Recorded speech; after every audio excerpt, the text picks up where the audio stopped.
governing board of trustees of the Willits Unified School District is called to order at 4 o'clock. Roll call, Mr. Wilker, absent. Mrs. Nunez, absent. Mrs. Lampridge? Here. Ms. Sutney? Here. Our school board member is not here yet. And myself, Mrs. King, here. And are there any, we need approval of the agenda. Are there any changes to the agenda?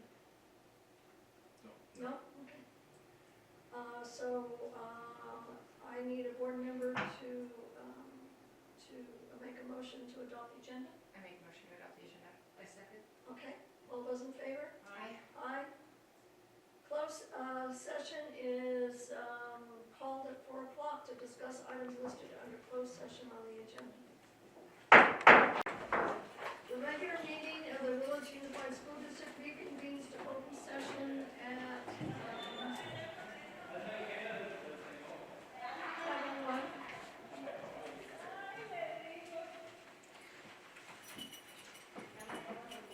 So now please join me in the Pledge of Allegiance, which will be read by Board Clerk.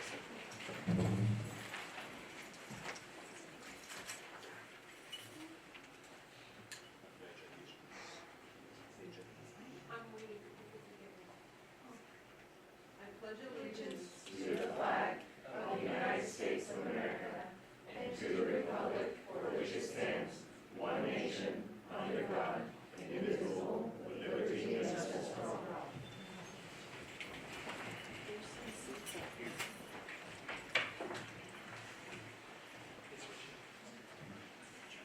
Okay, report out of closed session. John, is there any action in closed session? I'm sorry. Okay, so I thought you did that. So technically, in the closed session, we approved the inter-district transfers at 3-0. And then as well, we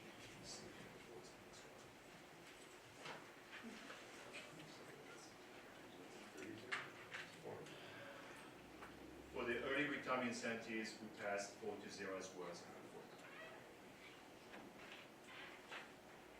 Thank you. All right, government's norms. We agreed to act with dignity, respect differences, build trust, work as a team, engage the public, focus on the success of every student, and work together for the common good. So now we have informational presentations. We're recognizing reclassified English learners. Okay. So we have a lovely group of students this year that have met the criteria of the LPAC, which they have to score 4 or more, score a 2 or higher on the SBAC, or score at the same level as their English-only counterparts. Have parent approval of this and also guidance from their teacher. And when they meet all of that criteria, they get an opportunity to be reclassified. So los estudiantes que estamos reconociendo ahora han cumplido el examen del LPAC, tienen que tener un 4 para poder pasar.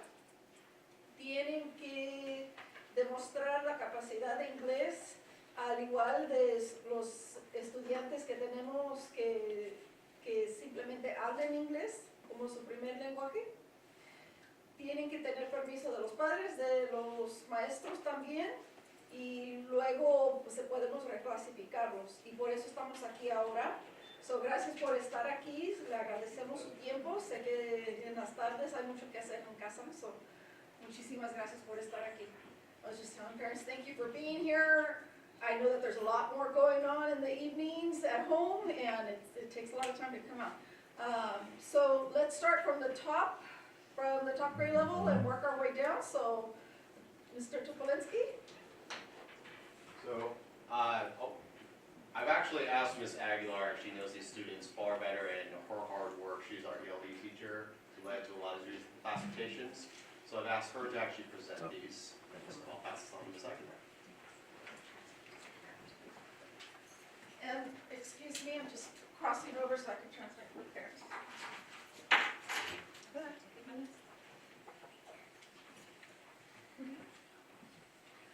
You have the certificates.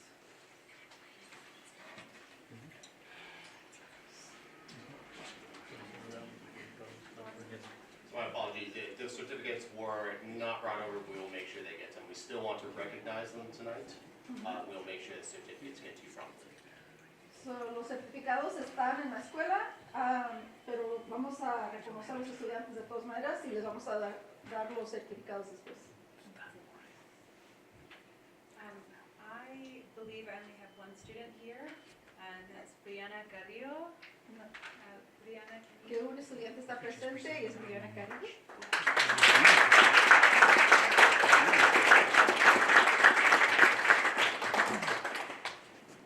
Brianna is a fantastic student in and out of the classroom. She worked diligently to not just pass this exam, but to improve her English language acquisition. And she es muy amable y una buena estudiante. Lo siento, mi español no es muy bien, pero puedo entender mucho. Ay, Susana también está aquí, qué bueno. See, I have another student as well. I have Susana Navarro Terrones, so she is.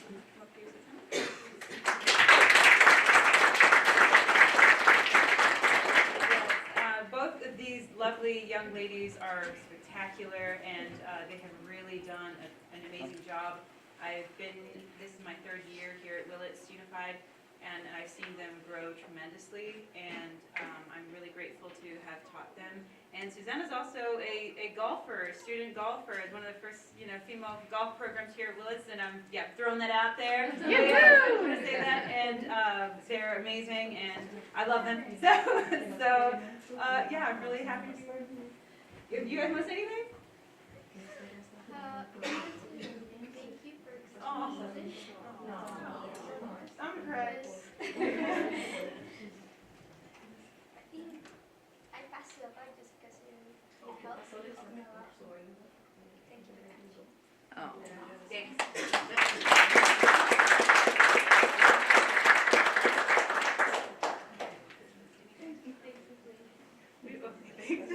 Oh, man.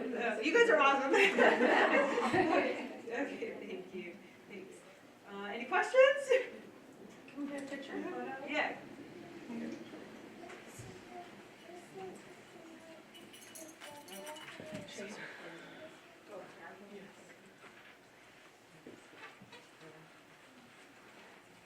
Board members, you're in this too, so smile.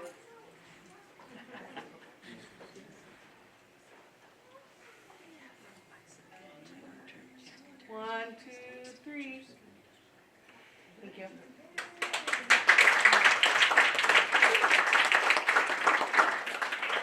Next we have Bechtel Grove. I'm Michelle Hutchins, the new principal of Bechtel Grove Middle School, and it's my pleasure to be part of this ceremony today. I am going to ask Maestra if she would be willing to present the certificates, because it is beautiful to see that relationship between teacher and student so vivid, and I believe it's about to be repeated, so thank you. Let's see, well, I know my students here. I have Vicente, if he would come on up. I also have Juan and Arturo. I have Christy. I have Eduardo. And I also have Josue. And these are...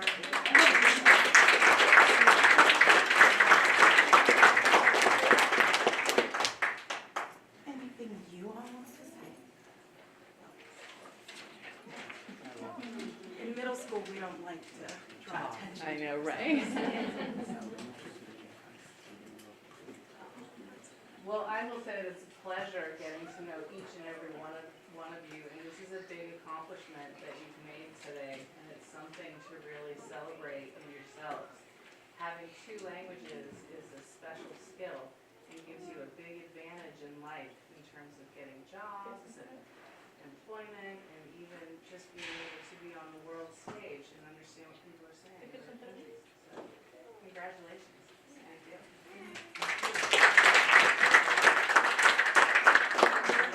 Michelle, up there for a picture, Yes, I please. think they both would like,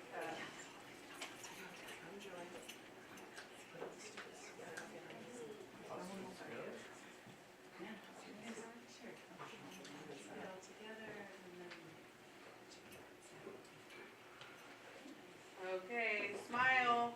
1, 2, 3. Thank you.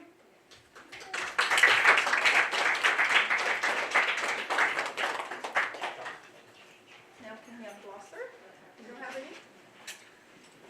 Oh, well, let's back up though.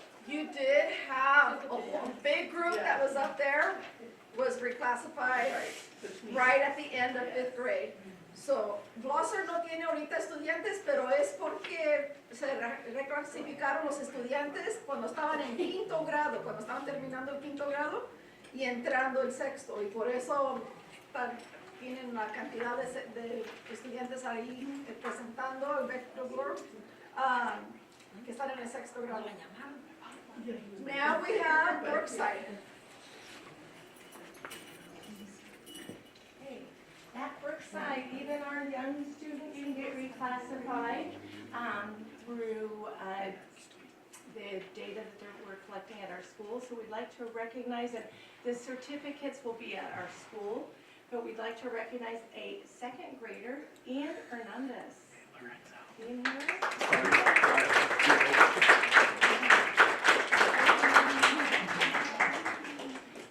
And besides Ian, come right over here, we're gonna get a photo, okay, in just a moment. We have one more, a 1st grader, Aranza Aguilar Estrella.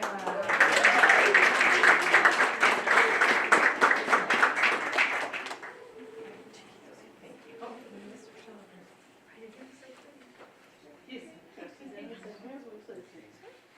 Vicky, smile. Look at me. Aw. You're so shy.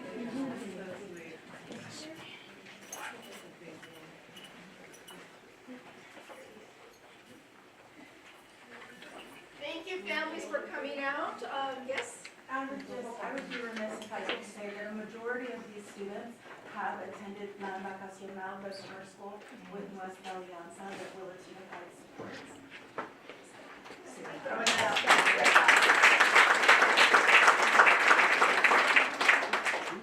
Gracias, familias. Pues, están bienvenidos para quedarse si quieren, pero muchísimas gracias. Si no tienen sus certificados, la escuela les va a contactar para darles sus certificados. Thank you.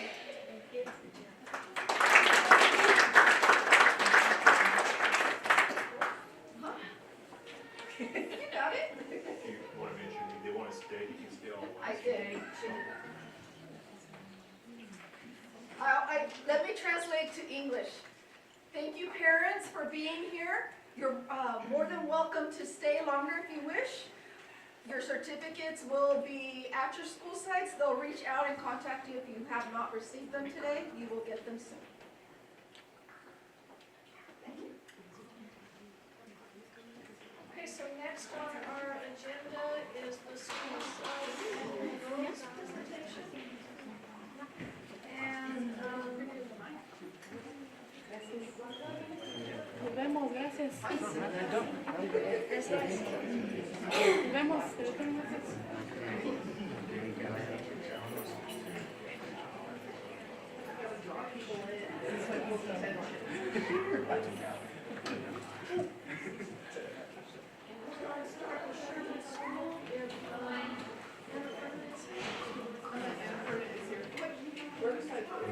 Hold on. Mr. Sandoval, did they not get recognized? They did, but we didn't give them their certificates. Okay, I just want to make sure we give them the recognition they deserve.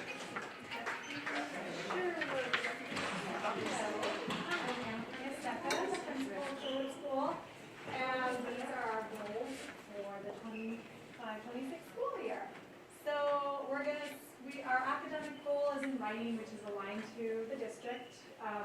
with Gloucester and Brookside, I know, our is a writing goal. So by the end of the school year, the K-5 students will demonstrate growth in writing proficiency by meeting our grade level standards in opinion, informative, explanatory, and narrative writing as measured by grade level assessments, writing rubrics, student portfolios, and published pieces. So in the spring, I'm going to invite an author to come and visit us, and we're going to have a publishing young authors fair during our open house night. So, yeah. So our school culture goal this year is going to be a student leadership group that fourth and fifth graders are going to be participating in order to develop a student voice, responsibility, and empowerment while fostering a positive school culture. So this is going to give them more responsibility, help them collaborate, like Spirit Week or sort of events that are happening at school to sort of take part in that.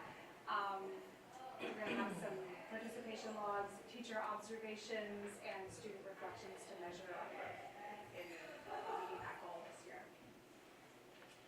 And our third goal is an applied learning goal where we are going to start STEAM rotations, where each teacher, we're going to be doing afternoon rotations where students are going to participate in weekly rotations with demonstrating engagement and application of science, technology, engineering, arts, and math concepts as measured by teacher observations, student project completion, and rotation participation logs. I have purchased with some site funds that we have left over at the end of the year some Lego STEAM kits where they're going to be engineering, building these. This is going to be one of my rotations, and so there'll be art and science and math sort of rotations happening, but I'm really excited to implement this.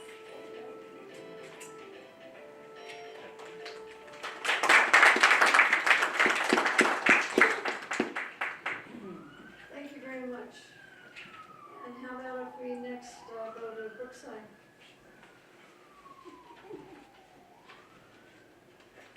So at Brookside, I put this slide in to just, you don't even need to read the whole thing. Of course, board members is there for you to read. But we really came together as a staff, as a new principal at Brookside, who wanted to give a relook at our vision statement to make certain it's aligned with where we all want to go. So we did some very deep work into this over 2 different meeting times. And so that is our vision at Brookside, which perfectly aligns with our 3 SMART goals that I'll present to you now. So our academic SMART goal, one of our academic SMART goals, which does support student learning outcomes and achievements, it is written in the form of a SMART goal, which is measurable and achievable. And so this is the data we'll look at as part of our meetings. By the end of the 3rd trimester, 80% of all Brookside students will demonstrate proficiency, and we call that 80% or more, on fluency skills as measured by our Brookside Elementary School Promise High Frequency Word Lists specific to each grade level and supported by our STAR CBM fluency measures. The piece of this SMART goal, this is actually the 2nd year that this is one of our SMART goals, is fluency.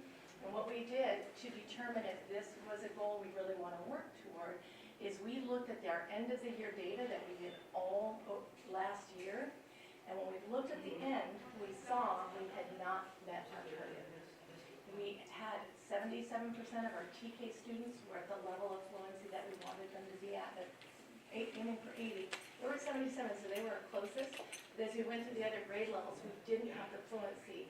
And so our team, the teachers, like, we need to keep working on this. We're missing something. What else do we need to teach? So this is a very deep dive into our professional learning community and teams and the work we do. Like next week, our Guiding Coalition is actually doing a whole professional development on fluency, and they're presenting, and we're working on those skills. So this is just the tip of what we're doing in those PLCs and PLTs. This one is actually, we're developing this one. We really puzzled over it as a staff. We wondered through what could we use for measurement. So by the end of the third trimester, 80% of all Brookside students polled from our TK through second grade will score 80% on our PES student survey tool. The piece that's in the work is we don't have the student survey tool yet. We're building it. So this is, again, a team effort that we're working on as a staff, and we're using different parts of our PBIS information to determine what that survey tool will look like. And our final goal for now is we would like to support stronger attendance so that there's stronger achievement. By the end of the third trimester, 80% of all Brookside students will have 94% attendance as recorded in Aries daily attendance records. This again gives us a mark to aim for. We know there's work to do around it, but it really frames up where we're going to and the data we can look at to see how we're doing. Thank you. Thank you. Thank you. Thank you. Before you go, I have some questions. What I'm questioning is what happens when you meet your goals? Woo, we party. Is that what you do? Yes. I mean, is that? Big party. We need to, nobody else Something comes to to school the encourage. next day. Exactly. So what is really neat about setting these goals with the team, this actually gets to define, this is what we want our students to do. From this, we say, so what do we do if they don't make it, right? So we say, how are we going to support students that aren't making it? What are the interventions we can put into place, even, for example, in attendance, that might support that, make more fun, engaging things happening at school so kids want to come.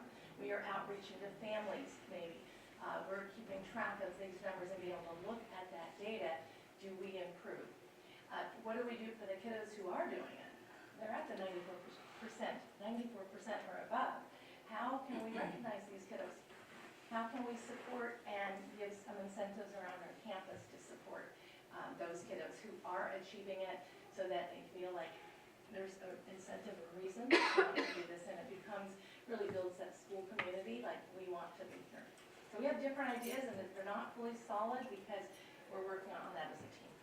And so is this gonna kind of turn into your site-based decision-making plan? Oh, Or absolutely. is this? These were all site-based decisions.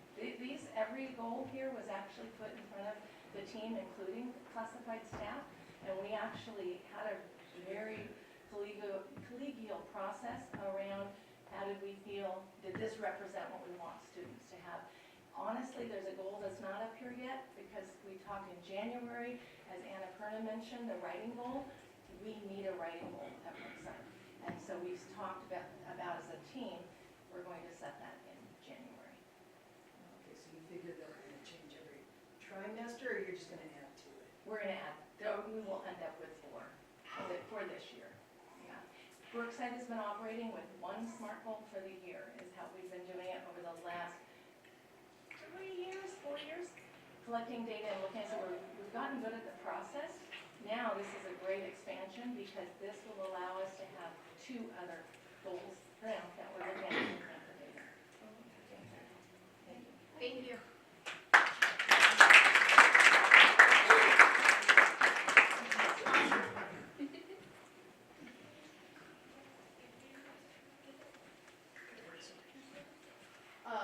So at Gloucester Bears, we are Bears We Care. So we have 3 focus goals this year as well. Here is a picture of some of our 5th graders. They wear these when they are like digging into their ELA. And they have been outside working, you can see me in the reflection of the windows, getting them to be enthusiastic, looking for key details, and so I had to take a picture of them. One of our goals this year, thank you to whoever's doing it, is a writing goal. Each student will plan, draft, edit, and publish 1 piece of writing each trimester, producing 3 pieces, 1 of each narrative, opinion, information, and that 85% of our students will produce a grade level proficient piece each trimester based on benchmark rubrics. This also came out of our guiding coalition, and we have built in the rotation to our after school PLCs. So like next week they bring their rubric and decide as a grade level what rubric they'll be using for each of the pieces. The publishing part has been a big discussion at Guiding Coalition to celebrate students writing. I ordered, 60 5 of clear, hard, kind of like covers that go on the wall. So they could be in classrooms or in the cafeteria where students work and go, and for other students to see or families when they come on campus. We also talked about doing like a publishing a class book where their writings can be. So this is our first goal. Our second goal, last year at the end of the year, I did a lunch on the lawn for 5th grade instead of a promotion, and it was really well attended. And it was also just really nice to have families at school with their kids, that it wasn't like me in the front of the cafeteria talking, and where they got to just be with their students. And we served lunch. They could bring lunch if they wanted, but we served a free lunch to all the families that came and then students. And so I had thought I'd really like that, so I wanted to do one a trimester. So for our first one's October 6th, it's will be for 3rd grade. And we are gonna serve like a hot dog, chips, macaroni salad. I meet with Andrea, who is my cafeteria lead once a month, and she helps me like make sure that everything gets ordered, because she also does an AR celebration for me once a month. And 4th grade will be in February. It won't really be a lawn. I'll have to find something cute to say because it'll be freezing. So it'll be in the cafeteria, and then we'll have 5th grades again into the end of it, yeah. And that's, sorry, really quickly, that's like for my community building. I want parents coming on campus and like feeling comfortable, and just building that, just coming for, that it doesn't have to necessarily be a reason. I would really like to just see families coming to spend time with their students, or, you know, volunteering in classrooms is great, but just kind of building those pathways. And then my last goal, which was really kind of like this organic goal that happened, we are elevating writing on our campus this school year, and so to do so, as the teachers, we have to be writers. And so at the beginning of the year at our Tuesday PD, we gave notebooks to everyone that they bring to our after-school PLCs, and to either jot down notes, doodle, or take down things that they don't want to forget when they're meeting as a whole staff, or just with their grade level at that time. But one of the first things that everyone wrote, and then I put it on a Padlet, was just like what their personal goal is for the school year, including my own. And then for me, this is just like a reminder, like what part of the year are they wanting to make sure brings them joy. Whether, for me, it was like making sure that I'm in classrooms 2 days a week that is like not interrupted, which sometimes can be really challenging. And so that's like a reminder for my secretary to like, she just like people come in, she just helps direct everyone where they need to go so I can be in those classrooms. But then for me, just what my staff needs and how I can support them and elevate them. So that was my 3rd goal, just as a reminder. And I have this up in my office, and then in the staff room. Thank you. Thank you. And now we'll do Bethel.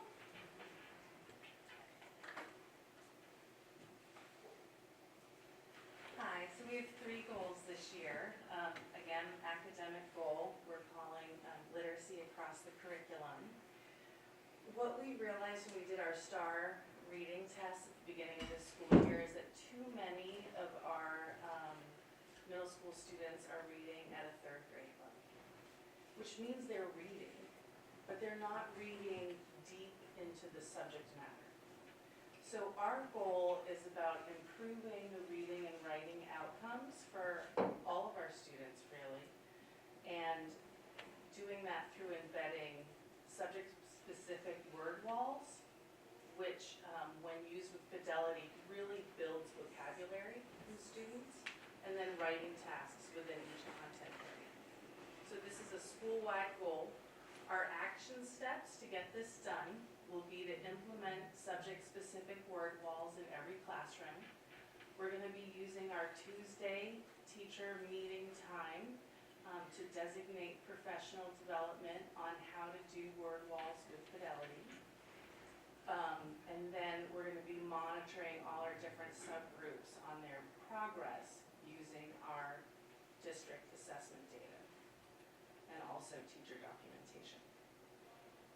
Why is this important? It really builds the foundational literacy skills across all content areas. It helps get those students reading more deeply within the different content areas, and it should close our achievement gap for our more vulnerable student populations. We'll be measuring it by looking at, again, that improved performance on reading assessments, seeing higher quality writing samples across all of our subjects, and then doing classroom walkthroughs and teacher lesson examples, which will demonstrate the implementation. So that's our academic goal for the year. It seems like we're very aligned, actually, as we see the progression in grade. So our culture goal, we are looking at campus pride through community engagement. We are ROAR, so ownership is one of our values in the Cougar ROAR program. And so we're going to be really focusing on that ownership by engaging students, community members, and even community organizations in helping to beautify and really upgrade the look of Bechtel Grove's campus. We have a lot of community use, so there's a lot of traffic that happens on the campus, and it's a lot to keep it maintained and you know, the little sticks that fall from our grove of beautiful trees. There's all sorts of things that just add to the kind of frustration of daily maintenance on the campus. So if we give it a good, and so we're thinking maybe 10 days of Saturdays, we could perhaps partner with the Blue Zones Project and make it what they consider a MOI, and then there'd be some funding to support some of the community involvement. So we're looking to partner again with families, local organizations, really acknowledge and celebrate any students that participate, because again, we're trying to build that ownership and sense of pride in our campus. And then eventually we can integrate some service learning projects that are tied to environmental stewardship and why it's important that we care for our grove of trees and we maintain our fields and our playgrounds clean, etc. Our success measures, just quickly, sorry, on the last slide, I don't know who's running it, but Michelle. Okay. We're just gonna see hopefully less trash and vandalism and increased participation as we move on through those 10 weekends, and then hopefully some positive community feedback. We have neighbors who end up with a lot of our trash because of how the wind blows through the Bechtel campus. There is a fence line, and it's really interesting. If you drop a napkin anywhere on Bechtel, you can watch that napkin move through the wind and end up in the neighbor's yard. Doesn't matter where you are. It's just a funnel. Anyway. So our last goal is really strengthening our multiple tiered system of support through mapping our interventions. This is work that's also happening at the district level, and we are really excited to be able to join that work. We're going to be building a comprehensive map of all of our current and future academic and behavioral interventions that we offer, where they sit in their tiers, who's responsible for them, what the result is that that intervention is hoping to gain, and then is it effective? What are we using to measure its efficacy? And having that map will give a lot of information to where our redundancies and gaps exist within our entire system of Bechtel Grove. And from there, we start to work on reducing redundancies and filling the gaps so that we make sure we're meeting all student needs effectively and efficiently. So that's it.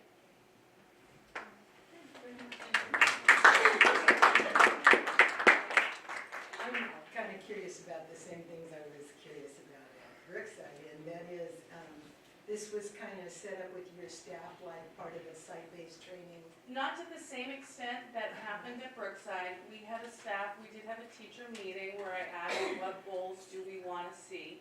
And we were given an outline from our superintendent to follow and explain the outline, receive feedback from staff.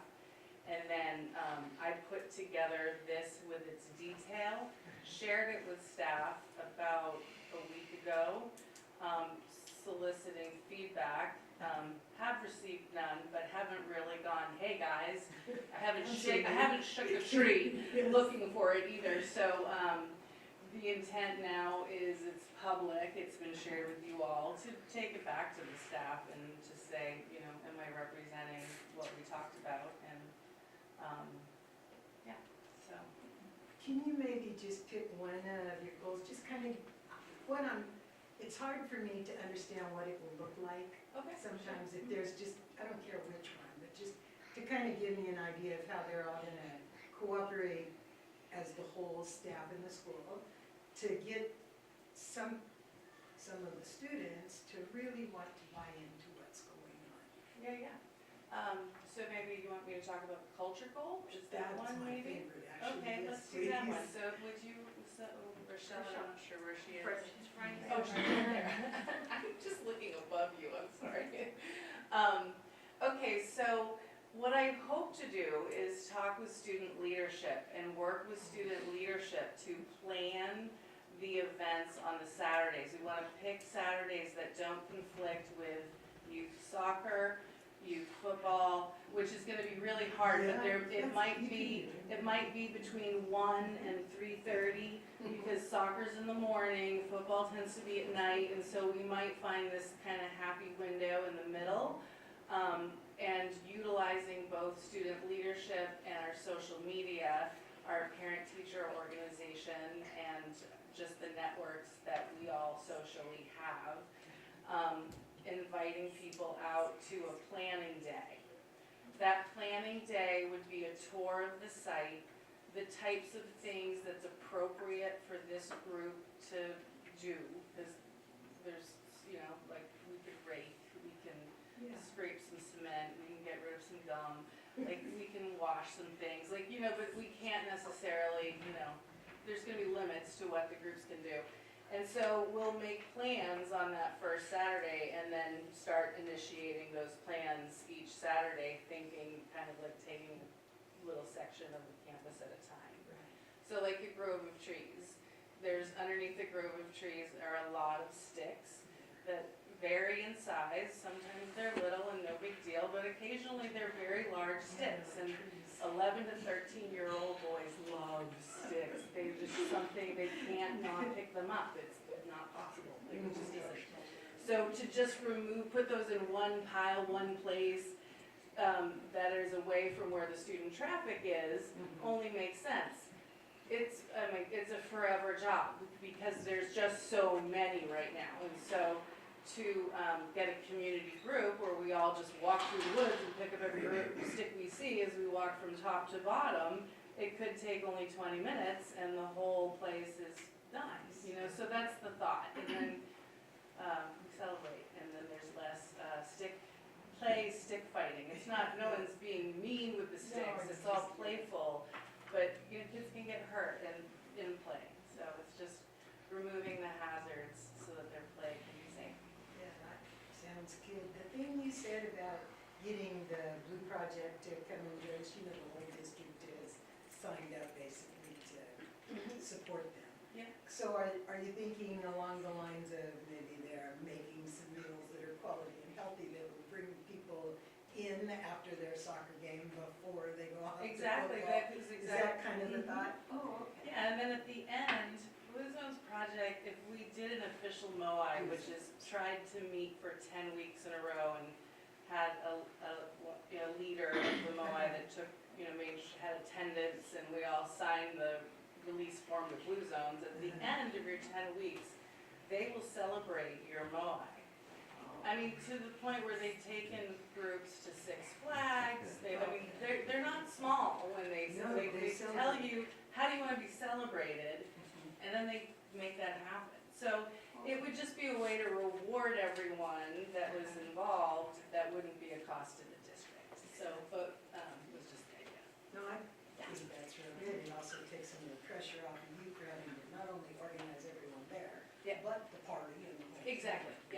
That's what I was curious. And if kids have incentives, They jump they're gonna be faster and way more willing to come on a Saturday after that soccer game, Yeah. or after that football game. Yeah, exactly, because they're gonna be tired, I know, because I've been to both their soccer and football, and they're working hard, so, yeah. ¿Y hay alguien que necesite entender lo que estamos diciendo?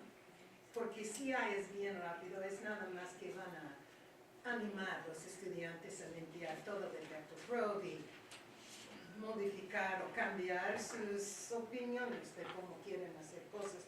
Tienen que decidir que eso es mi escuela y tengo orgullo de estar aquí.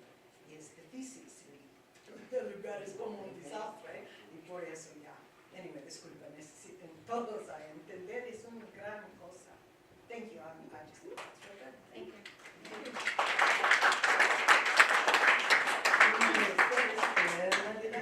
Willits High School? So I always find it funny when we move from low grades up and get less colorful as we go higher in the grade level. Well, it's great in that aspect. So we have 3 goals this year as well. So our first one is we are implementing this year across the entire site, we're doing the Renaissance Star Assessment. So we're giving it for the reading, for ELA, as well as for the math. And this is every student across the board, regardless of what grade they are taking this assessment this year. So our goal this year is, we always want our students to improve. So we're gonna be looking at ELA and the math, and another question is gonna come up, so it's something that in our department leads, we're gonna be going through, we have after our next meeting on Monday. So we'll be going into the goals, we'll be talking about next steps, and we're actually gonna be looking, when when we look at our progress throughout the year, we're going to address how we further meet these needs. So the next goal is for our school culture, which is our goal, and one of my goals is always let's get kids in, keep kids in class as much as possible. So through a conversation amongst our staff over the last couple of years, we've been looking at some way to kind of track our bathroom passes. Last year we had a physical bathroom pass. It was, I'm gonna be honest, it wasn't the most successful. So this year we are using Minga. It is a digital hall pass, think of it that way. But what it does is it gives us actually a timer. So when a kid gets a bathroom pass, the clock starts. So we can have actual exact conversation with the parent, your kid has been out X amount of time. What this also does is for our campus supervisors, as well as myself and Mansfield, when we're out talking to kids, say, hey, do you have a pass? Yes, I do. All right, let me check. And I pull up my phone and see, okay, you're out of so-and-so's class, or no, you don't. And we've had to train a few kids. I had a few conversations with kids today and had to shoot them back to class to get a pass. But the goal is to train them to be in class as much as possible. That is the goal. Because that's where the instruction happens, and that's where they need to be the most. And so this allows us to have those conversations. So we're just kicking this off. We have preliminary data that we're looking at, and our goal is over the year to increase our time in class, or reduce, I guess, the outside of time class, how you want to say it, by 5%. Obviously our goal is more, but I think right now we're learning the system, we're teaching kids how to do this. On our first day of school, we did a kickoff where we welcomed all the kids in. We had this big shindig, and at each class they had a specific focus that they were going over with the students. And so our goal is to try to create a welcoming environment, and learning is important. And then our third goal is attendance. I think we all know that after COVID and also being a rural community, attendance can be a difficulty for a lot of our students. So our attendance rate last year was 89% as a site. It was 89 and change, I can't remember the exact, it was like 0.3 or something like that. But our goal is to increase by 2% over the year. And this is across the whole site. How we're going to be doing this is my vice principal, Mr. Mansfield, our community liaison, they're working on creating an early warning identification system, so that as kids are absent throughout the year, we are catching them before 3, 4, 8 months down the road. And so having conversations with parents, seeing if they kind of having a double pronged approach. Both, what do you need? How do we support you? It doesn't have to be punitive. Oh, you need to know where the bus is. Let's give you the bus route. Oh, you need help with talking with your kid about getting ready in the morning. We can help you with that conversation. As well as, if we have to go a little further, hey, attendance is important. We need to make sure that your students is here. Because the conversation I usually have with parents is, most parents would say, kids who have attendance issues, is your kid absent 18 or more days a year? Most parents say, oh, probably not. They would say, is your kid absent 2 days a month? So I say, yeah, probably. That is 18 days. Why that number is significant is that's 10% or more that's chronically absent, and research shows that you have significantly higher rates of failure, of dropouts, and all these other things that go with it if you are chronically absent. So, with that being said, is sometimes it comes down to just some information. We can help inform the parent that why it's important for your student to be here. Because, like our previous goal, we want kids in class as much as possible. So as we go through the year, these are things that we are going to be tracking. We're going to be having conversations with kids. Minga's also going to help us know if kids are missing specific periods, because attendance isn't just whole day attendance. It could also be a third period or a fourth or whatever. And so we can have those conversations of why are you out of fourth period more often? What's going on with that? So these are things that with our department leads, as well as we go throughout the year, we'll be sharing out our data in hopes to meet the needs of our students, keep them in class, and ultimately help them learn. So thank you very much. Thank you very much. I don't know if this question goes for just, no, well, it's a dual probably. It seems like in the upper grades, there's a lot more need to have supervision to go to that and things like that. Okay. I'm wondering, very often you find that somebody has a sincere medical condition, like, I don't know, there's a number of things that can go wrong. Does it ever get that far? Is it usually a couple of conversations about what aren't you So really need? generally speaking, the way it would be, if there's a doctor orders, that's what we're always going to go with what a doctor orders. Usually we ask that note so that we can make whoever needs to be aware. If a student has, say, an IV or 504, that can be written within it. But the ultimate goal is, if I can be honest, kids are good at making things up, and sometimes they're telling half-truths. So we want to make sure that we're giving them the support they need, but also making sure that they're in class as much as possible. So we have a process where if they have that, we can communicate with their parents and get the information from the doctor to make sure we're providing doctor orders and support. Okay, does each teacher or each class get a ninja thing to pass out, or? Yes, it's site-wide. Every teacher has access. Students can also, some teachers have a kiosk in their class where they can enter in. The goal is ultimately that we have some tracking systems so we know how many kids are out, how often, and for how long. Oh, okay. So it's not necessarily something physical, that you pass to your buddy when you're walking down? It's all digital that we can track, and I can pull up, I have the app on my phone, I can pull up and see which class, which person teacher assigned it, when it was assigned, for how long they were out, and then if it goes beyond a certain time limit, it actually will turn red on ours to indicate that they've been out longer than they're supposed to. The kids absolutely love this, by the way. I'm being facetious, but. I know. And that's good. It's just, I heard it from Mr. Mansfield the last time, I don't know if it was here or where, that we had this talk, and it amazed me that a kid could be out of class for so long. And I couldn't imagine if it was some little stick that, you can give to all your friends, or.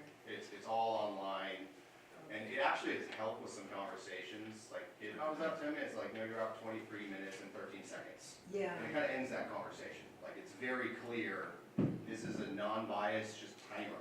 Exactly. And so it makes those conversations easier to have with kids as well as as well as parents. And as we go and kids are learning and getting used to it, they've actually adjusted really well. Majority of students are complying as we ask, and we're finding that, at least so far, we're finding a reduction in amount of kids out of class. Oh, okay. Well, that's good. I'm glad. I just couldn't see it in my head. I'd be happy to show you if you want to come by sometime. I was thinking if you didn't care, I wanted to wonder. No, thank you. All right, well, good evening, esteemed board, superintendent, and audience. Thank you for being here tonight. Aurora Chavez, I have the honor of serving as the administrator for our alternative programs. That includes Sanhedrin, New Horizons, and Willits Adult School. So, our vision, I started off with our vision, actually you were there participating with us, with the team. We don't have a guided coalition, we don't have specific names for a small school, so we all come together for everything. Everyone takes part in those. So, rooted in Willits Unified's core values of trust, transparency, and alignment, and shared purpose, the alternative programs lead with clarity, courage, and compassion to prepare students for life and beyond high school. So what this next part specifically comes from feedback from our students that gave their feedback during our WASC process. For those of you that are aware, we had our WASC for all 3 programs last April. And families and students gave their feedback, and this is what they're asking. So that is how that is where we're going, and that is why we included it in our vision.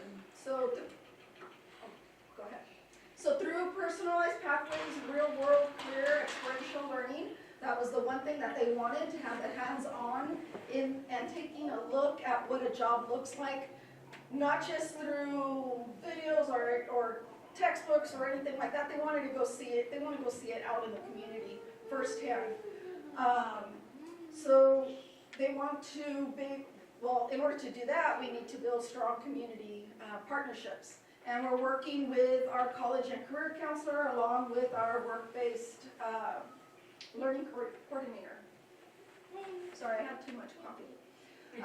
Every student will graduate with an individualized post-secondary plan, equipped with academic skills, personal resilience, and a clear roadmap. So when kids come to Sanhedrin, the first thing that they get is a personalized educational plan. We figure out what they're interested in and try to make a career out of it. Because then if they love what they're doing, they don't have to work a day in their lives. Next. Academic goal. Because there's so many different programs, our focus is going to be on differentiated instruction along all 3 programs. So by doing this, in order to achieve this goal, we're planning that by June 2026, 100% of our teachers will implement differentiated instructional strategies, including scaffold supports, flexible grouping, and tiered assignments at least twice per week. So those of you that have been there know that in the morning, first period, it's English language art direct instruction. And it's algebra and personal finance direct instruction. But the rest of the day, it's Bright Thinker, and everyone has several different courses going on. So being strategic and pulling those groups is essential for our student success. So the way it aligns to our vision, we're supporting students' personalized learning and student support. We also we have to report to WASC. So our alignment to WASC is that it improves instructional quality, equity, and academic outcomes. And the way we're going to progress monitor this is through lesson plans, walkthroughs, reflection logs, and POC notes. Next. Our school culture, SELGO, our site has come together to create an MTSS plan, and we're taking advantage, and this is already going on and in place. We're taking advantage of our new MTSS counselor, having that opportunity to have someone skilled and provide these services and train our staff is essential.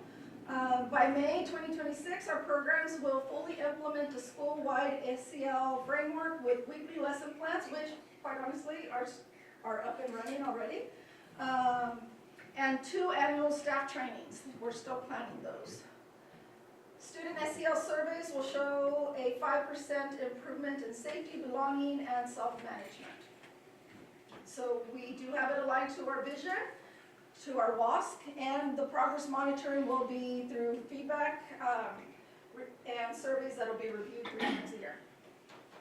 Last but not least, our engagement and partnerships. So this ties back to that experiential learning that our students wanted. Even our independent students want that opportunity to go out into the community, to get some internships, to volunteer together with other groups of students out in the community. So once again, our college and career counselor and our work-based learning coordinator have been working with our kids on a weekly basis to get these things established. And I think they're doing quite a good job, quite honestly, establishing those partnerships with the community they're sending out letters to an array of businesses, and we've gotten a lot of feedback and willingness to participate with our students. There's still some that we haven't received any response from, so that's when we're gonna have them go knock on their business doors and say, hey, that letter that I sent you, I haven't heard from you. What are your thoughts on this?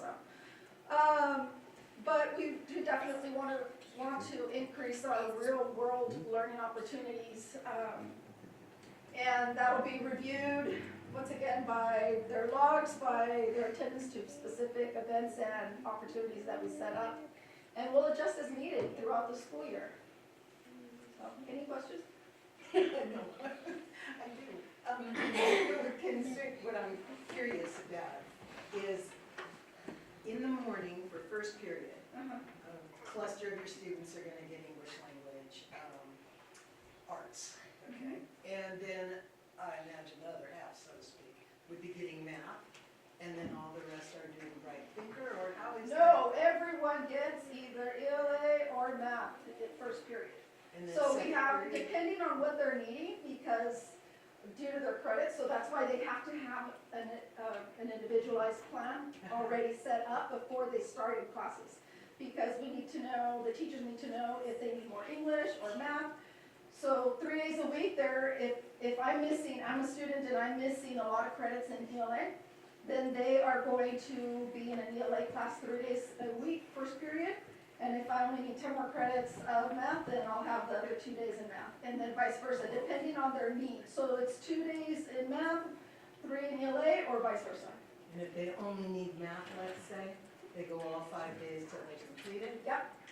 Oh, They're scheduled that way. And then we have, let's see, 1, 2, 3 kids I can think of off the top of my head. Right now, that should be done by the end of this trimester, should meet all the graduation requirements that are in there in person. So what those specific kids, I think one of them doesn't need anything with ELA and math. So she in particular is working on the rest of the courses that she needs in order to meet the graduation requirements. So she's working independently, and then after that period is over, then she can get more hands-on support by the teacher. okay, so then after the first period, your two, not main teachers, but the ones that are doing either ELA or math, they stay to help all of the kids with? So the kids are assigned, thanks to Blue Zones, they gave us because the way it was structured before is they had, one teacher had 10th grade, another teacher had 10, 11. That's the way they had it structured before. But now we're being more intentional about getting the kids off their seats. They all like a cheer, off their seats. Yeah. Too much football. Yeah, we're kidding. So intentionally getting them off their seats and walking to the next class, so they're scheduled in different periods throughout the day, back and forth, to get them moving. And then they also have dual enrollment classes in the middle of the day as well. And that's either the Ag 40, 140, or the culinary class, or a career exploration. There's a variety of dual enrollments during the week in the middle of the day. Okay, so in the event, just if it happens, there's a kid that can't make it between 8 and 10, but they can make it from 10 to 2. Does that happen, or the requirement is 8 to 2? The requirement is, it's all day, that's the requirement. But as you know, the reason why a lot of these kids are coming over to San Hedrin is because the attendance wasn't great at Willits High School, which caused them to get behind in credits, which now they're with us at San Hedrin because they're so behind in credits. But that core issue of attendance, that is a huge issue for us. So we're trying to get them to feel connected, and that's why we really want that SEL, and we really want that differentiation. The teachers, what they're doing, like for instance on Tuesday, I have to think about it. On Tuesday, they have even the in-person teachers have their advisory period, which is the first period. They're responsible to monitor the progress in those kids' classes and all of their courses. So for instance, if I was teaching ELA first period, I'm going to be reviewing all of the reports for all of the classes that this group of kids are doing, and I'm going to be meeting with the kids to go over their progress, or if they are falling behind, I'm the one that's going to be going over, hey, what do you need? Can I help you with this? So that's, and our independent study teachers do that already. That's part of how they're structured once a week. It's individualized, and they're working on creating some group work as well, because that was one of the things that our independent study students requested during the WASC. And so it just seems like maybe all of your goals are connected to the attendance part and the hours that they're there, and that's a pretty The big intent thrust. is to have it all interconnected, but taking it from different perspectives. Well, for me, the attendance is a real big deal, and Yeah. their physical bodies in a physical building. Mhm. It's good, but I just didn't see it as a stand-up goal by itself. And it's good to see that you got it all set too. That's good. So we're putting in several layers to try to address that, because just telling them to come to school didn't work when they were at their previous comprehensive school, or nagging them, calling them, doing all that, didn't work. So we're trying to create an intrinsic reason for them to want to be there. And that's why the courses that we have, the dual enrollment courses, are selected and led by the students to try to get them to come to school and get them engaged. And once they're there, You got it. got them, okay, let's work on this. So, all right, well, that's good. Thank you. Thank you, Rose. And one more presentation, that's on the annual ADA update, and Superintendent Baker will be providing that information. So it's our enrollment since August 18th to September 5th, and apparently, we have a good turnout of students in our school, and actually it's a lot better since the last several years. We're up to 1539, so 1,539 students. We started with 1,517 students, and it's going up, which is good. And it's looking at all the schools, we are quite low out. And so we're looking at hopefully to have more students enrolled and maybe reaching 1,600 at some point. So all doing good. Okay, great. All right, so now we have a 5-minute break. So now we have board comments, and we'll start with the student board representative, Emil. It's your turn. Oh, my turn? Okay. So since my last time being here, Willits, we had our first, well, actually, it hasn't even finished yet, but we just had our first Spirit Week, which is really, I thought the freshmen would dress up a little bit more, but they didn't, but it's fine. But we had a really good Spirit Week. We're trying to get a lot more school involvement, so we started this thing now where we're doing it during every Spirit Week, we're having spirit competitions. So this week we've given away a total, well, as of Thursday, we've given away a total of $40. By Friday, we're gonna give a total of $50 away. For like most spirited. So during lunchtime, we keep them between 10-minute periods, and we have a little kind of like rally going where we have usually, so far the first day we actually got a good turnout, but we've been getting about 12-ish kids maybe during lunch who have been coming up to participate in our spirit challenge, and since we're giving out coupons to go, to the nearing restaurants, the more kids have been starting to draw in more and more, which is really great, because now even just these 4 days, more kids are dressing up, just like that, which is awesome, because that's what we want. We got coupons to Brick House, Scoops, Pizza to Go. I'm forgetting the Mexican place right across the street. What is that? New Mexico. Yeah, okay, so that place, and then, where else did we go? And then we got, April Mays. So all of them have been $10 certificates, and we're doing this now every Spirit Week, so we will be giving away a fat-ish amount of money now. But it's really great, because we're actually seeing outcomes already, only 4 days in, which is really exciting, because I think, in my opinion, school spirit is a really important thing. I'm a very spirited person, I love being happy. Willits is really trying to up our online presence, because we don't have a very big online presence. Like if you look up other schools, they have a very big online presence, like Instagram-wise and all these sorts of things. So Willits is upping their online presence now. We just made our we just made a Instagram account. We used to have one, but we lost the password somehow. So, yeah. Yeah, so Instagram account, and now coming up soon, we're gonna be having 2 fundraisers. We're doing a golf tournament, which sounds really exciting by the sound of it. I'm sure it's good. I think it's gonna be at the golf course, but they're doing a golf tournament. And then last time I came in here, I brought up that we're gonna be doing a glow in the dark fundraiser as well. Yeah, and that'll be on the 26th, if I remember the date correctly, at the high school. And I'm pretty sure word of that has already gone out now to like Parent Square and a lot of, yeah. So that's pretty exciting. I think everyone has really high hopes for that. I'm hoping it goes well. That day will be an away game, so the football team won't be there. That's why they planned on that day. And then, let's see what else I wrote down.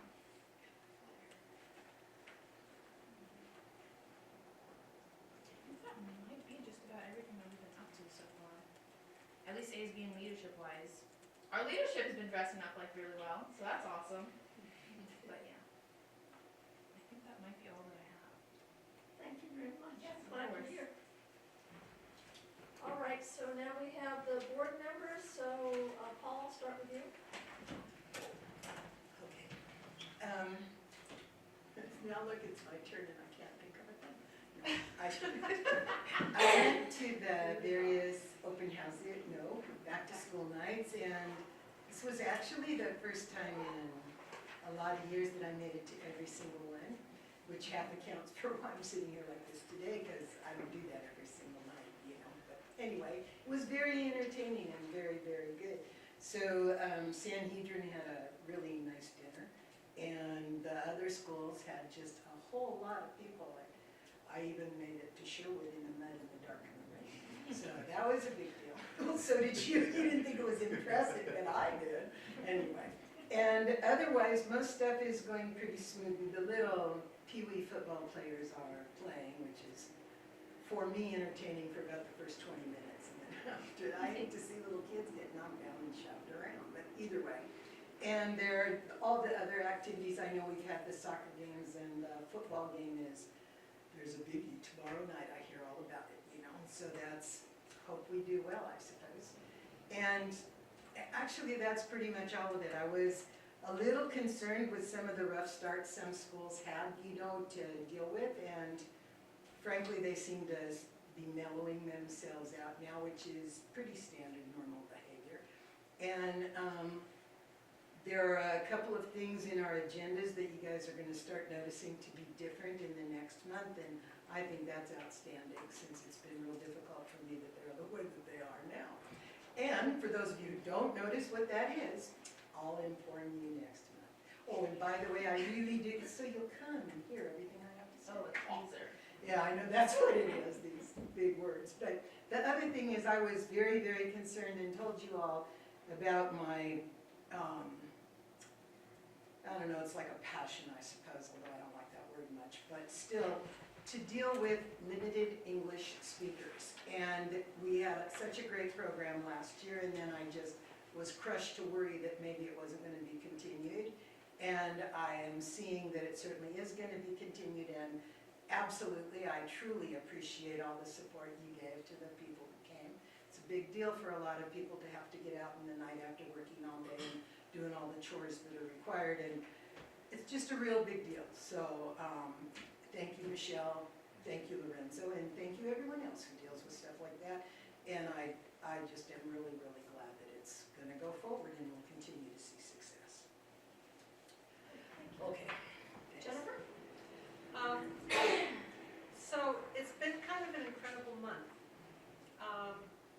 Our music teacher that we had for the high school last year did not return, got a different job in Lake County. And so they have the music teacher from junior high school coming in at 0 period and working with kids. I got a telephone call from a parent stating that their son played an instrument and he loved it before and he really wanted to do it, and she didn't want to have to move him from school, to another school. And so I did let our superintendent know, and then he spoke with one of the teachers who suggested we could do a music club. during the week. And so, we have a music club now, and it takes place on Tuesday mornings and now on Wednesdays at lunchtime. And I have a feeling it's gonna continue growing more, and I volunteer at that because I've got my degrees in music, and it's the first time in my life I'm getting to actually practice what I studied teaching other kids. And I can't tell you how good it feels. And we have this one young lady, and if you're at the ball game this weekend or Friday night, you will hear her. She's a 9th grader, and she's going to be doing the Star Spangled Banner. And she has a voice that will knock your socks off. So I'm just totally tickled with it, and I almost get the giggles. That's pretty much it. April? School year's going good. All my kids are enjoying getting back to school. I apologize to Sherwood and to San Pedro. I was unable to make your guys' open house because I had sick kiddos at home. They're bringing home the germs, you know how that goes. Sober Grad has started. We had our first fundraiser. We actually exceeded in our profit that we did last year, so that's awesome for me. I've been able to attend some of the soccer games and the volleyball games. I look forward to being at the football game tomorrow night. I was able to actually go to the high school and meet with the senior class as Sober Grad president and talk to them about Sober Grad and talk to them about Minga. Students are stoked with it. Oh, they love it. But I did notice that when we came into class before the bell rang, they came in, they're like, I need to go to the bathroom right now before I have to sign out. And they ran to the bathroom, they came back, and not one of them took a bathroom break the whole time I was there. I was there for 4 periods throughout the day. The teachers said that, you know, everybody's still learning, but it was interesting to see seniors not leave the class the whole time that I was there.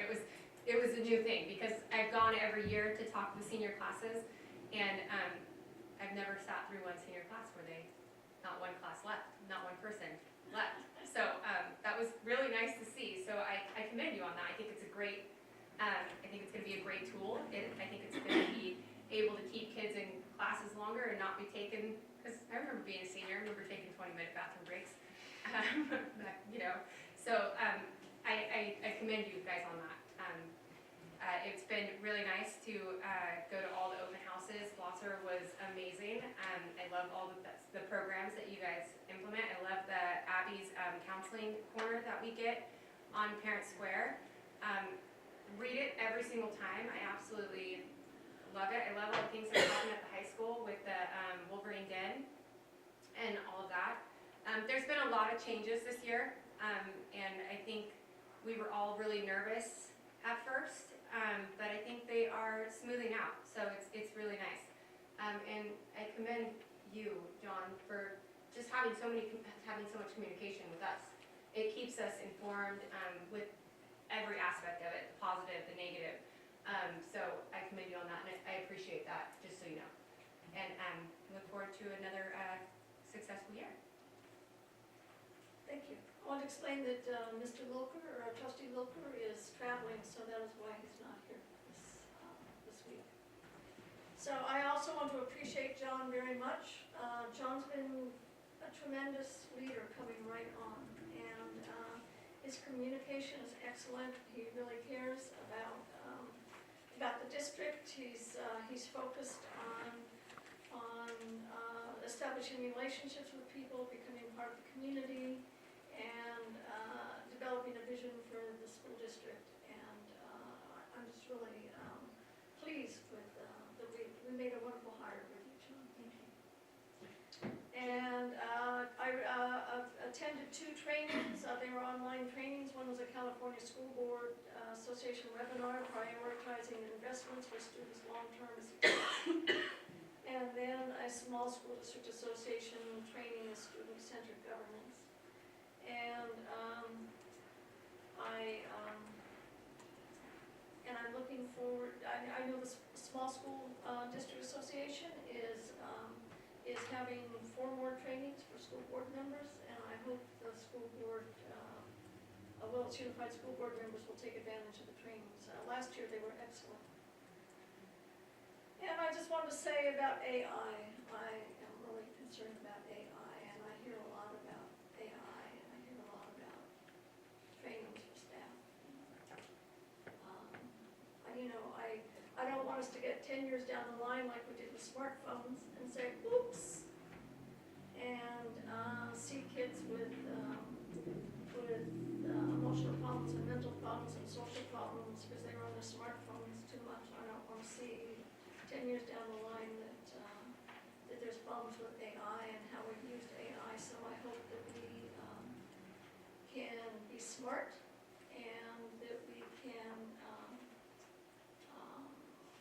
set up guardrails and rather than let it get away from us. And it was, I've heard some horrendous things, AI bot that this kid had developed a relationship with, the kid was suicidal, and the bot basically told him how to tie a noose, Another one, unwell adult who established a relationship with a bot, emotionally unwell adult who established a relationship with a bot, and the bot helped him plan the murder of his mother and his brother. There's some really serious problems out there with AI. And there was a quote that I saw that I really liked, and I just want to say that. You can obtain facts from AI, but you can't obtain knowledge. And it's really important that we take that into consideration. And I also wanted to commend the Willits High School football team and the coaching staff in regards to the medical incident at Pioneer last Friday. And this is a quote from the principal of Pioneer High School. She says, "Please let your team and coaching staff know how much I sincerely appreciate the grace, compassion, and strength they displayed in such an emotional and frightening situation. It was truly a testament to the values of your program and your school." So, and then today I attended today's September 11th event, Patriots Day, and I know that the leadership team at the high school helped plan that, and somehow it got moved from the high school to the city park, but it was still a wonderful event. I saw Superintendent Baker there, and I saw the Shane there, the high school principal, and there was 2 board members there. So anyway, it was a very nice event. So I'm glad that we commend those first responders and remember the first responders. I wanted to add one thing, Julia. Sure. I just wanted to add, when I was talking about the music club, that it wasn't just John that did it, but also Shane helped get it set up. The other piece was the music room was in really bad shape because of a problem with one of its coolers, and it had loosened the ceiling tiles and made them wet, and they fell down in one of the smaller rooms. And I mentioned that to both of them, and it's been cleaned up, it's been dried with a fan, but we've been working on putting up new tiles, and I have great appreciation for that, so thank you both. All right. So how about comments from CSEA?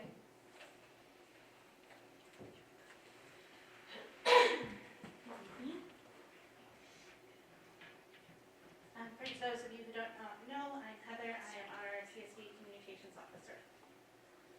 At our September CSEA chapter meeting, we held elections for the temporary open position for Vice President. This is to fill in when, of course, Tom moved to become President after Kevin left. It left the opening.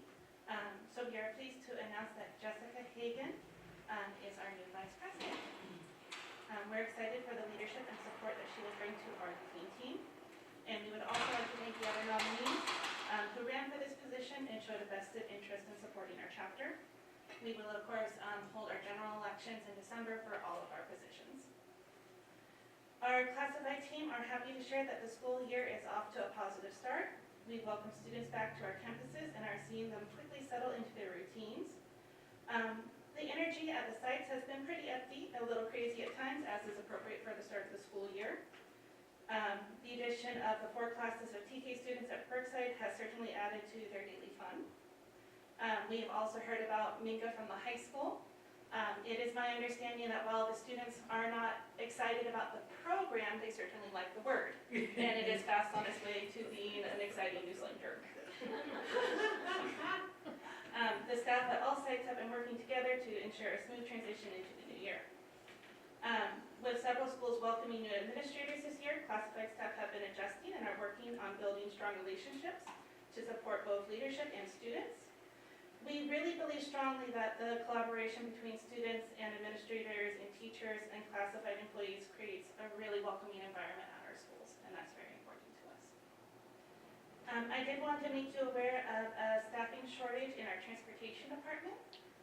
Since the beginning of the school year, we have been down a bus driver.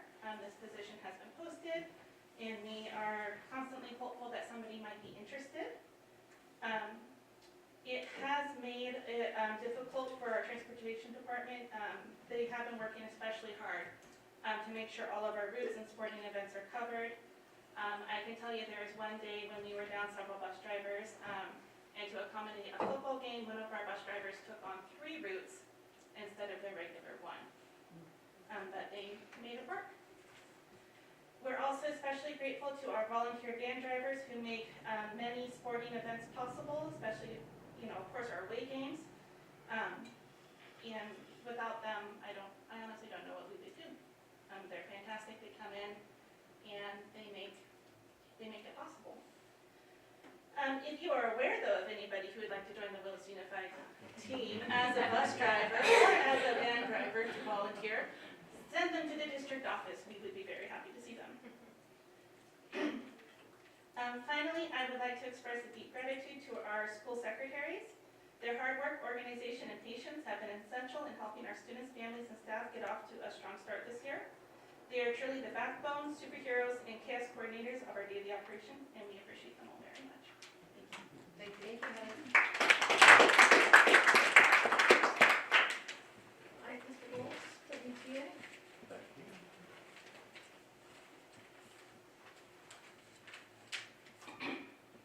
Welcome to everybody again today, and if you don't know who I am, I'm Brian Bowles. I'm the Willits Teachers Association president, and I want to start off with another congratulations to our ELD students for their success, because I'm excited for them. What maybe you don't understand is getting out of that program actually opens up more electives, the ability to access our elective programs, and so I'm excited for them to be able to transition into more things that they would like to be doing. We've had very successful opening games with wins in football, volleyball, and girls soccer, as well as boys soccer. And we competed in our first cross-country meet yesterday in Fort Bragg. I'm not sure if Dee is still here. He is. He was our fastest runner for our team, so good job being a team leader right there. I don't know if you ate any ice cream. Did you eat any ice cream afterwards? I certainly did. Excellent. Okay. So he was not to reward good behavior in running with ice cream, but it happened. Okay. Let's see. Our cheer squad has flourished, and they will be presenting this Friday at our sports rally as well as at the football game. So I'm very excited about all their positive input, and they look spectacular in their first outing. They had all their new outfits on, and did a great job of improving school spirit, as Amelia is so excited about. She also is the cheerleader, if you did not know that. Let's see here. I want to do a shout out to Independent Study at Sanhedrin. They had 4 out of the 4 students were from Independent Study that showed up. Kind of a positive negative there, but I would say it'd be worth our time to try to improve our attendance at both the high school. I can speak for the high school. We've always had a fairly low attendance rate. We do get the occasional freshman and sophomore, but if we could do some other kind of event in line with it, I think we might get a better turnout, if that is our goal. So let's see here. A couple things that I think the district should know about as far as resources. After tomorrow, we'll definitely be understaffed in our resource teachers at the high school. I'm sure as you know, we're gonna be down one, and that is being flown already, so I appreciate Amy for being proactive on that. But we also have potential issues with our caseloads with all of our members, and so we're working on that. I've asked the district to provide a list of our members that are resource and their caseloads to make sure that we're in compliance. I'll flip back to a positive. That MINGA program is actually working. I'm excited about that. There's been hiccups in it that weren't discussed. There's glitches where it won't turn off even when you hit the button a million times. And so I follow up usually with Mr. Mansfield, and he turns it off so the kid doesn't get, they're always worried about they're gonna get dinged. So our data will be a little bit skewed, but the exciting thing is it's data. We don't have any data to even compare this to. And so really we'll be comparing present data now to data later in the year, I presume. And I'm excited about that. Time and staff meetings would be good to get everybody on board of how we utilize that tool. It can be used via cell phone. It can be used or with a Chromebook, which is the preferred method, right? And then they leave it there. But they can make it with a phone, and then just early on they left with their phone and hit stop themselves while they're out. And so we've fixed that problem. Mr. Mansfield dealt with that. However, you still get that time lag on it, and people that abuse it, right? If they go out there with it and you start stop and do some interesting things. I am not aware of the MINGA board. Maybe I'll pick G's brain later, not in public. Let's see. I did notice one of the big ticket items on the warrant register is spending $137,000 on behavior therapists. I think that'll be something we should follow up on about who and when and where we're getting those resources. I believe that they're coming, we're reimbursing the Mendocino County Office of Education for those, but those are likely jobs that WGA should be representing. So I'd like to further that conversation. We've had we've had several requests for new desks in our ED program that have gone unanswered. And as of Friday, I went and looked, there's holes, gaping holes that coffee cup could fit through in all the desks. And I'm a real fan of equity, and I feel like we should not be treating any group as second-class citizens. And I think we do that when we don't give them the same kind of resources that everybody else has in our school district. So I push the board to crack the whip on that one and follow through on those requests. I would say my big concern in our district right now is scheduling, specifically Bechtel Middle School and high school. We've had some huge issues, like 4 or 5 iterations of schedules at the middle school. That led to 3 or 4 of our teachers not even knowing what they were teaching the day before school started, which is not a good idea. And so I would also push the board and Mr. Baker to be more proactive in making sure we have a schedule really going into the summer. We should have the ability to do that, and then it's always going to need tweaks. There's always going to be problems with it, but I think that goal would be a very productive goal. It would allow teachers to prepare better as well. I can speak for the high school. We went in Friday not having a complete class list. We had no idea who our kids were going to be, and so that's problematic. Makes it impossible to set up our campus accounts, things like that, and it makes us feel unprofessional when the students are on. So really, let's dial in scheduling considerably. There's a big push, and I think Mr. Topolinski is leading the dialogue for the conversation between semester and trimesters. There's a group of leaders from our site that are in there. There's some concern that if that happens one way or the other, if the movement happens, that there isn't input from other people, specifically back to middle school. It seems like there's a good chance if we do something change to high school, we'll be doing that same change to middle school, and we just like reassurance that that's not going to happen if indeed they're not going to use site staff from middle school for input. So if it's going to be middle school and they're going to change too, they should also be at the table as part of the discussion about what's good for the district. Does that make sense? Okay. Let's see here.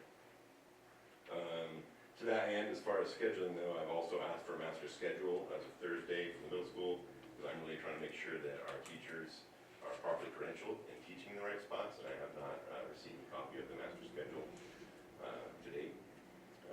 And that site in particular is in drastic needs of substitutes. So like the fact that we need a bus driver, we also need a great deal more substitutes. A great deal of our members have sold their preps, which solves some of the problem, but it makes a bigger problem when they're out. Because now we need a sub that gets no break as well. And then we're doing a great big shovel fest around at the middle school where kids are just getting hip hopscotch around and no real education is going on. So I would look into training. I would look into outsourcing somehow that information, right? Get more people in, let them know what the pay is. It's a lot less than Ukiah, by the way. I would also recommend making that on par so we can maybe steal some of the substitutes from Ukiah. That worked great when we aligned our salary schedule. So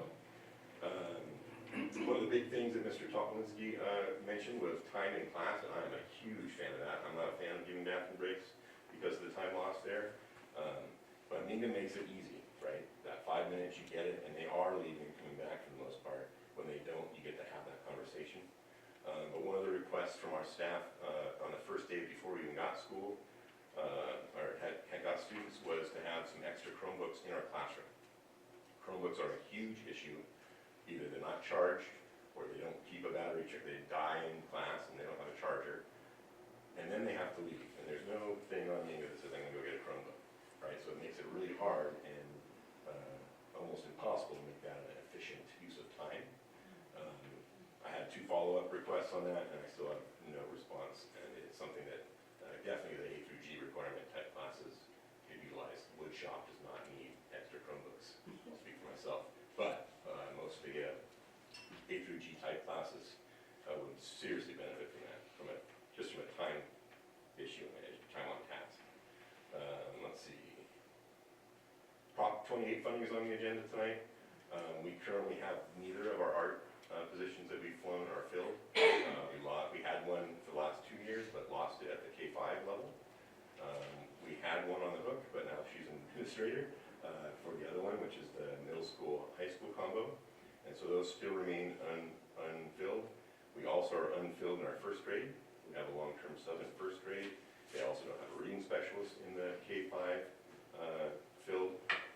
And so they're juggling a lot of things, especially K-5, trying to get kids tested, trying to see where their reading program should be, and they don't have the staffing to do it because they're overburdened because the people that are normally there to be the assistant or the people that help with those tests have not been hired.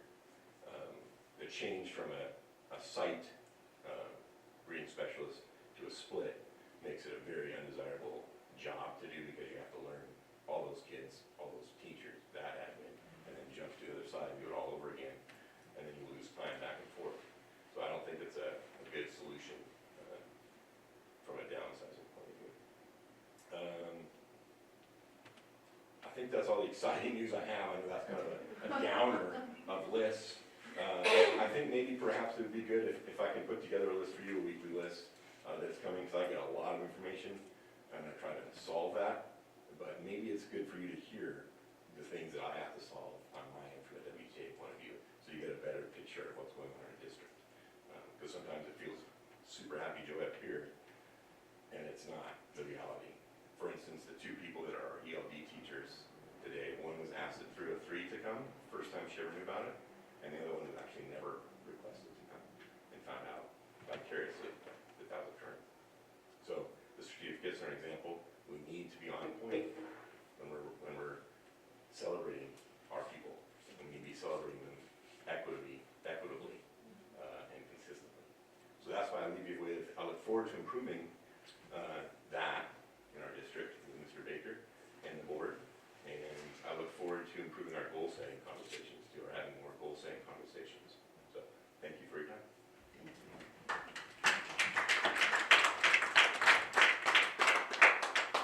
Superintendent Baker, superintendent comments? All right, so first I want to start with all the back to school nights, and we had some great back to school nights, and we had 3 of them this week, all back to back. Monday and Tuesday and Wednesday. It was a lot, but we went to all of them, and last week we had different schools as well, so it was great to see that and to see the parents walking into the campus and see the classroom and see where the child's gonna be at, and also see the children as well. They were excited to show the parents, this is where I'm gonna be, and this is my desk, and this is my teacher, this is my campus. It was great to see that. I want to thank all the teachers and that stayed that time. I know they stayed late, and I know many of them work all day and they want to go home, and but they stay there for the parents and for the child. So that huge thank you to that, and also to all the administrators to get all this together, to coordinate the time, and to communicate to the parents, like about the back to school night. And I was telling, I think, a board member, now we have back to school night. Now next time will be open house. So, which is probably going to be a lot longer than back to school night. But it was great to see that. Also, I want to say it's great to see the district, we're seeing all the newsletters sending out, being sent by all the principals. And, again, like I always say, it's important for the community to know the story of the schools. What are we doing? And because, they are all community, and they want to know what's going on in the school down the street. So sharing the story on a weekly basis, I know some of you are kind of going a bit, monthly or bi-weekly, but again, we have to share the story. I also want to thank all the principals for the goals that was presented today. I know you took a lot of time to get them ready, and but I see the goals, which is a vision that you have in mind, and then you have, where you're going this school year, and you know what you want to achieve. So it's great to see that. Thank you so much. And Jennifer, thank you for going to the music club. And seeing you over there, and I've heard that Shane can play guitar. So I like to see that. And but thank you for being involved in the music program there. And I know that the music program is a critical one. I always say to all the grade level, from elementary to middle school to high school. And also, again, like I mentioned, it's just, we are potentially looking at the music program in elementary school because that's where it starts. And so that's down the road, but I'm glad that we have something in place in the zero period, and also the music club, providing that service. And like I said, we're providing a service to all students and to our families.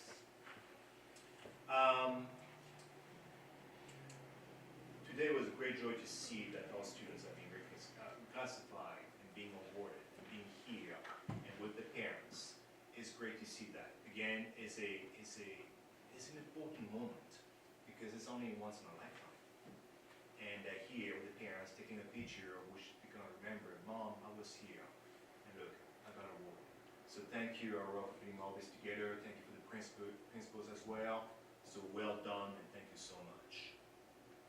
I'm excited to hear about Minga. I hear a lot of it, and so I kind of like to see how it looks.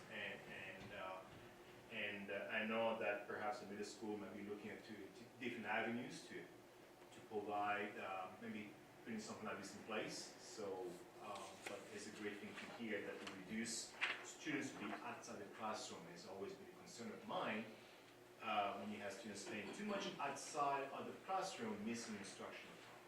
So that's good to hear we have something in place. I want to mention a little bit about the public comment cards. So that this is something that we're putting in place because again, we want to have to be well organized. We're talking about time management and also transparency. Again, a public card is going to be, we're starting at this time. We have one is yellow, one is green there. And again, it helps us out. And we encourage actually parents to, whoever's going to make a comment, to put the name down and a number. And the reason we encourage that, and again, it's not required according to the Brown Act, but it helps us and myself if I need to reach out to that person. And so if there's any misunderstanding or perhaps not to come and visit a school. So again, it's a way to be well organized and to be transparent.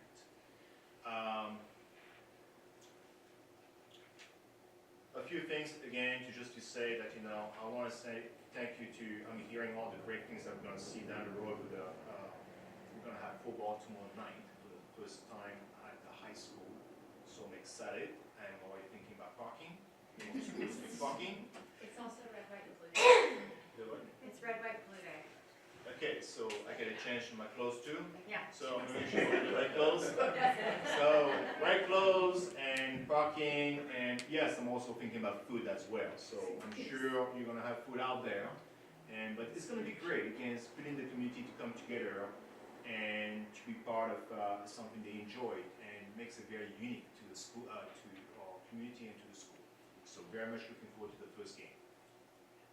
I want to thank all the coaches last weekend as well, and Mr. Bowles also to reach out to me as well to inform of what was happening at the football game down in Santa Clara. So it was very touching to hear the message from the principal, and right away we got a message out on Saturday morning to all the families. Again, it's a small town, people knows everything, people want to know exactly what is happening, and so I reached out to that individual a couple times, and he's all back, and he's excited to go back into being coaching again. So it's good to hear that. And again, it shows that how the support is provided to each other. Just want to finalize a couple things here about the schedule. I know the schedule has been finalized in the middle school once for all.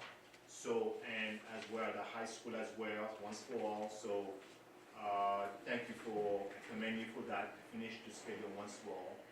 And then also thank you for phase 1, to have a trimester versus semester session with all the high school, because that was brought up last year by the high school staff. And then to see what is the best avenue for this school and for the students, whether or not it's going to go semester and trimester. So I know they're flushing out right now to see the pro and con, and I know they're going to be perhaps visiting some schools and getting some inputs as well from the school, the staff, and as well from the middle school as well. With that, I want to say that pretty much that's all I have to say. We're looking at hopefully to hire a music teacher down the road, and unless someone wants to teach music full time. But anyway, just want to say we're still looking for a music teacher out there, and we have advertised the jobs, and we are updating. Hopefully we'll get some people on board to come and work for us. That's all I have to say. Thank you. Thank you. All right, so the next thing on the agenda is communications from public comments. So do we have any public comments?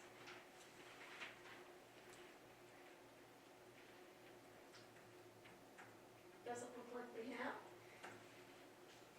So I guess now we move on to the consent agenda. Public comments were for both agenda and non-agenda items just then? So. Oh, okay. Well, I mean, they're two different things. So now we're moving on to the consent agenda. Do I hear a motion to approve the consent agenda as presented? One thing I'd like to say about the consent agenda, if we can go ahead and remove number 5. Remove number 5? And I have a question about number 4. It doesn't need to be removed, I just need an answer. So I move that we approve the consent agenda, leaving off number 5. Okay.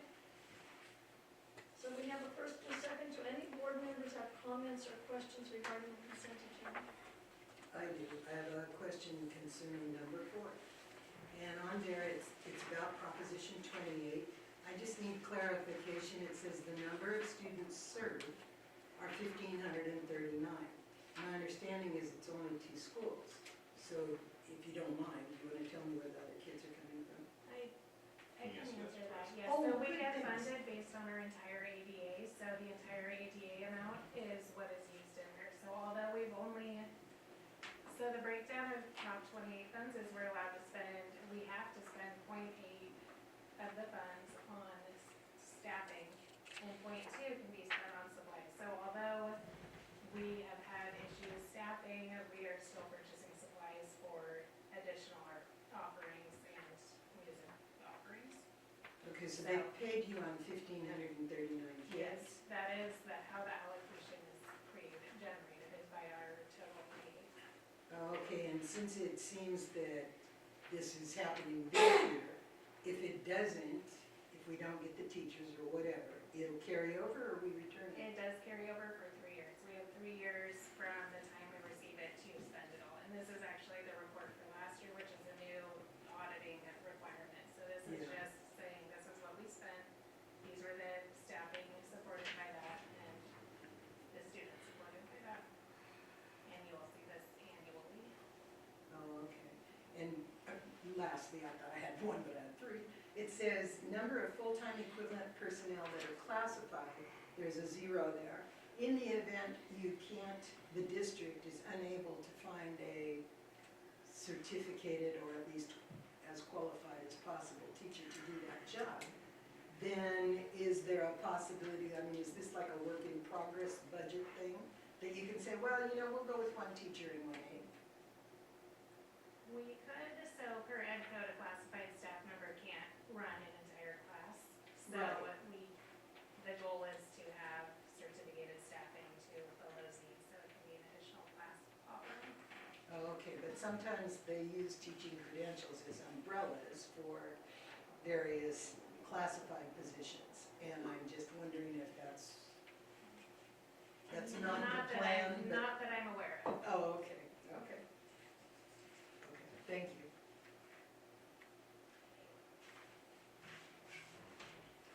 So, do I hear a motion to, well, we already had the motion. Yeah. And I got a second. We just need to vote. So all in favor? Aye. Aye. Opposed? None on this. Okay, so we have, one action item, which is the approval of the unaudited action. Keyboard. I think it's right-handed. Michelle is setting my slideshow up for me. I'm gonna move this a little bit.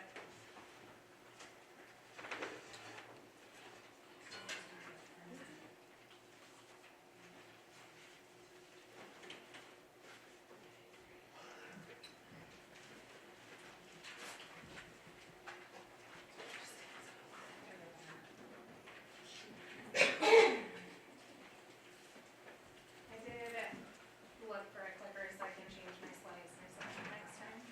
But for now, I have Michelle.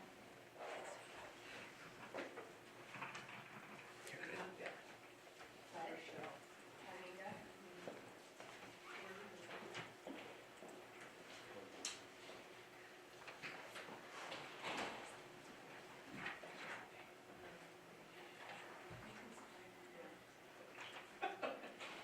Okay, so tonight we're bringing, we just finished closing the books, which is unaudited actuals. Unaudited actuals is the process of closing the books, wrapping up last year's financials, and seeing where we stand so we can move forward into the next year. Ed code requires unaudited actuals to be board approved and submitted to the county office by September 15th, and it then gets submitted to the state October 15th. The figures in the unaudited actuals are called unaudited because in November we will be audited and that will be our final, these are the numbers that will be used in our final picture for the year. The snapshot, we received almost $30 million in revenue.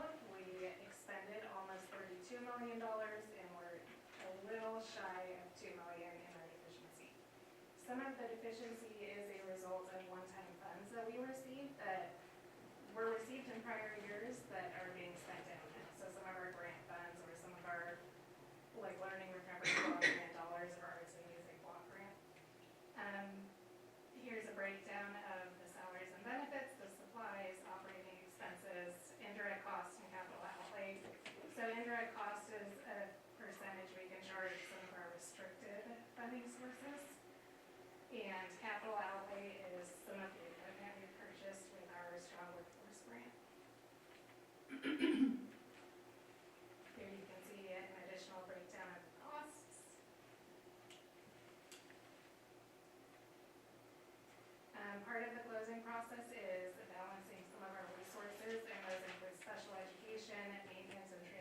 education.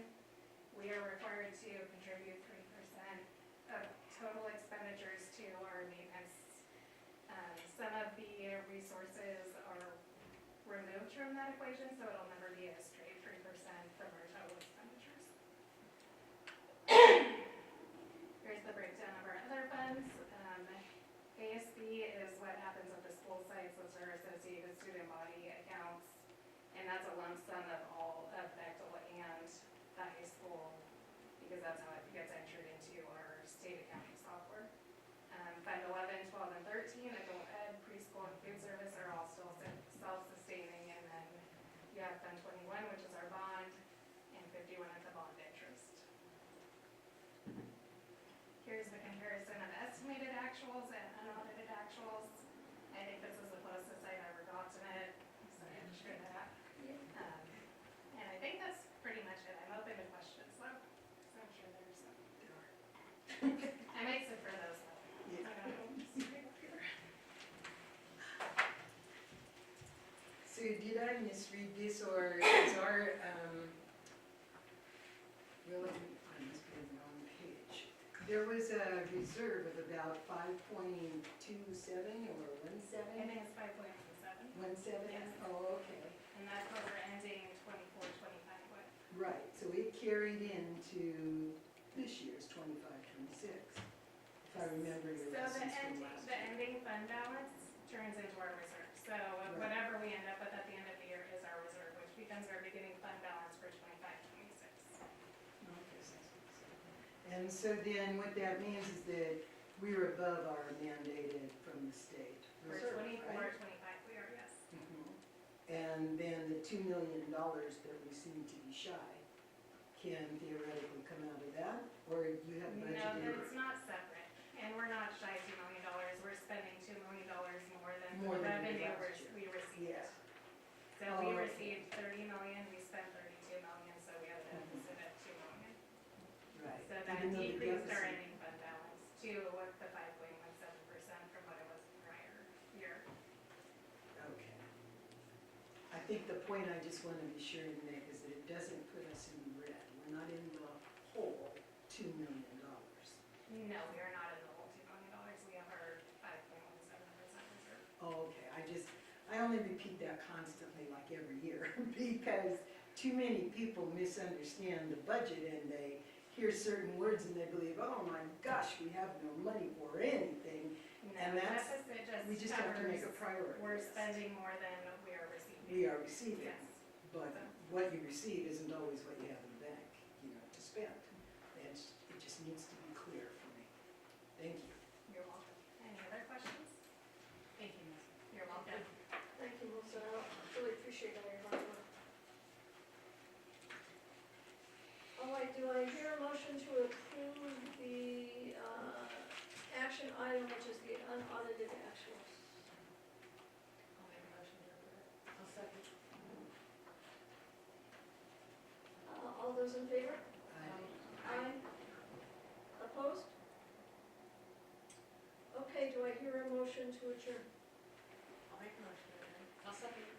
I have a question. So from now on, starting this moment, I guess, and going forward, whenever someone from the audience or on the board wishes to add an agenda item, we need to send an email to you and to the president. There will be no more invitations from the audience to make it clear. So we're going to be doing according to the grant applications to ensure that, so any agenda items on the board will go directly to me and to Jeannie as we meet weekly, and go over that to make sure it makes sense to do it at a, day what is happening. And then if anybody would like, again, it's a desire to have something on the agenda, they have to probably come. They can just open it up and say, I want something on the agenda. So from now on, people need to be aware if they want to add to the agenda for the following month, it needs to come out at public comment only. Oh, okay. And so do we plan to publicize any of this so that some people know that, or are we just gonna put a poster on the wall or do something that? We'll think about it on how we can. Okay. Okay, and if a board member chooses to put something on the agenda and you and the president decide that it's not a convenient time, you get back to the board member and you make it clear. And if the board member came to the president and the superintendent with that request, because it was a community person's request, then that information certainly is something that should be passed on to the community person, right? Undoubtedly by the board member who brought it to you. We'll reach out to the community. Oh, you will too? Oh, okay. Okay, that's good to know. Thank you. Right, so we had a first and we had a motion and we had a second.